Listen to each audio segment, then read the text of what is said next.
ओम नमो भगवते वासुदेवाय नमः। संक्षिप्त महाभारत कथा वन पर्व के अंतर्गत भाग 39। आज की कथा में क्षत्रिय राजाओं का महत्व, सुहोत्र, शिवी और ययति की प्रशंसा तथा राजा शिवी का चरित्र। विशंपजैन जी कहते हैं, तदंतर पांडवों ने मार्कंडे जी से कहा, मुनिवर, आपने ब्राह्मणों की महिमा तो सुनाई, अब हम क्षत्रियों के महत्व के विषय में आपसे सुनना चाहते हैं। मार्कंडे जी ने कहा, अच्छा सुनो, अब मैं क्षत्रियों का महत्व सुनाता हूँ। कुरुवंशी क्षत्रियों में एक सुहोत्र नामक राजा हुए थे। एक दिन वे महर्षियों का सत्संग करने गए। जब वहां से लौटे तो रास्ते में अपने सामने की ओर से उन्हें ऊशी नरपुत्र राजा शिवी को रथ पर आते देखा। निकट आने पर उन दोनों ने अवस्था के अनुसार एक दूसरे का सम्मान किया, परंतु गुणों में अपने को बराबर समझकर एक ने दूसरे के लिए राह नहीं दी। इतने ही में वहां नारद जी आ पहुंचे। नारद जी ने पूछा, ये क्या बात है? तुम दोनों एक दूसरे का मार्ग रोक कर क्यों खड़े हो? वे बोले, मार्ग अपने से बड़ों को दिया जाता है, हम दोनों तो समान हैं, अतः कौन किसको मार्ग दे? ये सुनकर नारद जी ने 3 श्लोक पढ़े, जिनका सारांश ये है, कौरव, अपने साथ कोमलता का व्यवहार करने वाले के लिए क्रूर मनुष्य भी कोमल बन जाता है। क्रूरता तो वह क्रूरों के प्रति ही दिखाता है, परंतु साधु पुरुष दुष्टों के साथ भी साधुता का ही बर्ताव करता है। फिर वे सज्जनों के साथ साधुता का बर्ताव कैसे नहीं करेगा? अपने ऊपर एक बार किए हुए उपकार का बदला मनुष्य भी 100 गुना करके चुका सकता है। देवताओं में ही ये उपकार का भाव होता है।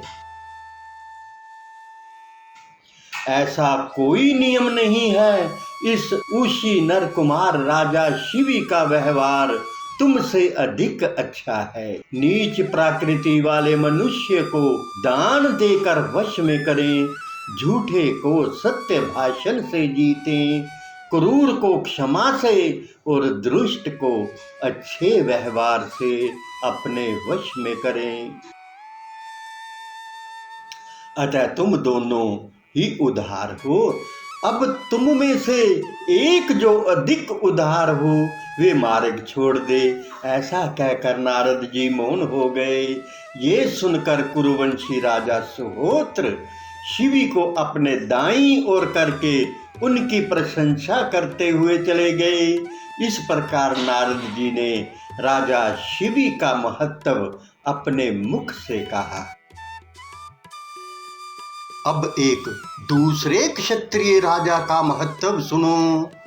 नहुष के पुत्र राजा ययति जब राज सिंहासन पर विराजमान थे, उन्हीं दिनों एक ब्राह्मण गुरु दक्षिणा देने के लिए भिक्षा मांगने की इच्छा से उनके पास आकर बोला, राजन, मैं गुरु को दक्षिणा देने के लिए प्रतिज्ञा करके आया हूँ, भिक्षा चाहता हूँ। संसार में अधिकांश मनुष्य मांगने वालों से द्वेष करते हैं, अतः तुमसे पूछता हूँ कि क्या तुम मेरी अभीष्ट वस्तु दे सकोगे? राजा बोले, मैं दान देकर उसका बखान नहीं करता, जो वस्तु देने योग्य है उसको देकर अपना मुख उज्जवल करता हूँ। मैं तुम्हें 1000 लाल रंग की गौएं देता हूँ, क्योंकि न्याय युक्त याचना करने वाला ब्राह्मण मुझे बहुत प्रिय है। याचना करने वाले पर मुझे क्रोध नहीं होता और कोई धन दान में देकर मैं उसके लिए कभी पश्चाताप भी नहीं करता। ऐसा कहकर राजा ने ब्राह्मण को 1000 गौएं दी और उन्होंने वह दान स्वीकार किया। मार्कंडेय जी कहते हैं, युधिष्ठिर, एक समय देवताओं ने आपस में सलाह की कि पृथ्वी पर चलकर उसी नर के पुत्र राजा शिवी की साधुता की परीक्षा करें।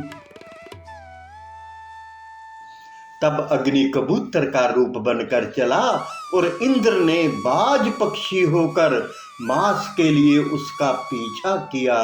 राजा शिवी अपने दिव्य सिंहासन पर बैठे हुए थे।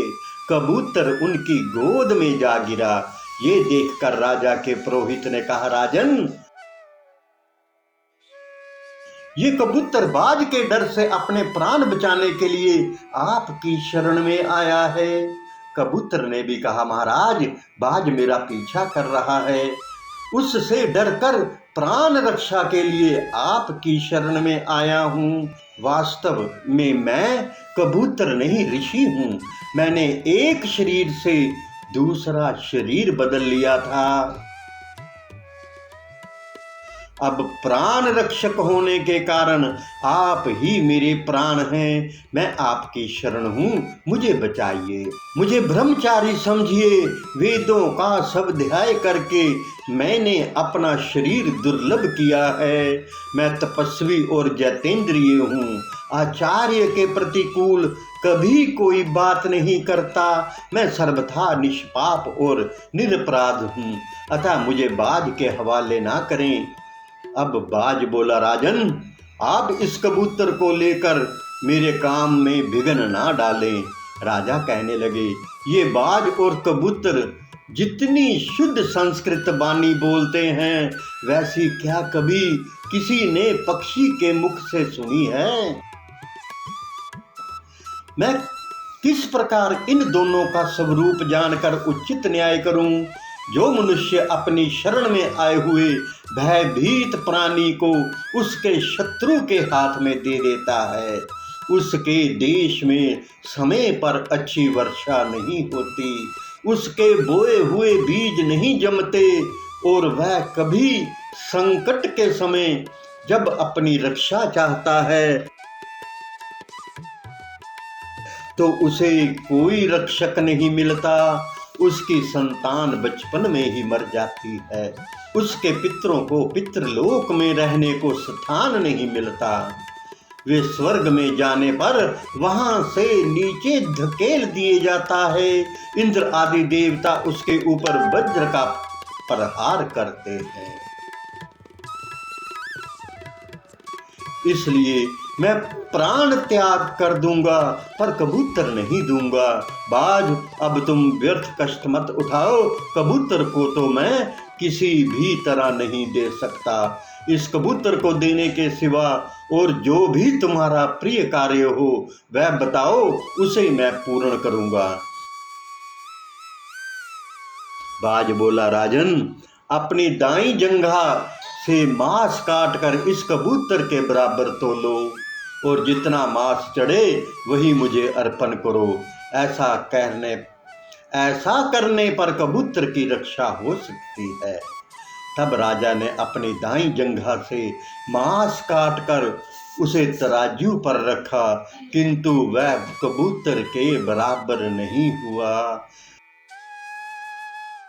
फिर दूसरी बार रखा तो भी कबूतर का ही पलड़ा भारी रहा। इस प्रकार क्रमशः उन्होंने अपने सभी अंगों का मांस काट काट कर तराजू पर चढ़ाया, फिर भी कबूतर ही भारी रहा। तब राजा स्वयं ही तराजू पर चढ़ गए। ऐसा करते समय उनके मन में तनिक भी कलेश नहीं हुआ। ये देखकर बाज बोल उठा, हो गई कबूतर की रक्षा, और वही अंतर्ध्यान हो गया। अब राजा शिवी कबूतर से बोले, कपोत, ये बाज कौन था कबूतर ने कहा, ये बाज साक्षात इंद्र थे और मैं अग्नि हूँ। राजन, हम दोनों तुम्हारी साधुता देखने के लिए यहाँ आए थे। तुमने मेरे बदले में जो ये अपना मांस तलवार से काट कर दिया है, इसके घाव को मैं अभी अच्छा कर देता हूँ। यहाँ की चमड़ी का रंग सुंदर और सुनहला हो जाएगा तथा इससे बड़ी पवित्र एवं सुंदर गंध निकलती रहेगी।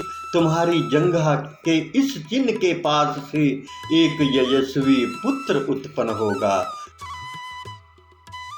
जिसका नाम होगा कपोत रोमा। ये कहकर अग्निदेव चले गए। राजा शिबी से कोई कुछ भी मांगता वो दिए बिना नहीं रहते थे। एक बार राजा के मंत्रियों ने उनसे पूछा, महाराज, आप किस इच्छा से ऐसा साहस करते हैं? अदेय वस्तु का भी दान करने को उद्युक्त हो जाते हैं। क्या आप यश चाहते हैं? राजा बोले, नहीं, मैं यश की कामना से अथवा ऐश्वर्य के लिए दान नहीं करता, भोगों की अभिलाषा से भी नहीं। धर्मात्मा पुरुषों ने इस मार्ग का सेवन किया है, अतः मेरा भी ये कर्तव्य है। ऐसा समझकर ही मैं ये सब कुछ करता हूँ। सतपुरुष जिस मार्ग से चले हैं वही उत्तम है। यही सोचकर मेरी बुद्धि उत्तम पथ का ही आश्रय लेती है। मार्कंडेय जी कहते हैं, इस प्रकार महाराज शिबी के महत्व को मैं जानता हूँ, इसलिए मैंने तुमसे उसका यथावत वर्णन किया है। ओम नमो भगवते वासुदेवाय नमः। अगले भाग में आप देखेंगे दान के लिए उत्तम पात्र का विचार और दान की महिमा। धन्यवाद। हरे कृष्ण कृष्ण कृष्ण हरे हरे, हरे राम राम राम हरे हरे। जय श्री कृष्ण।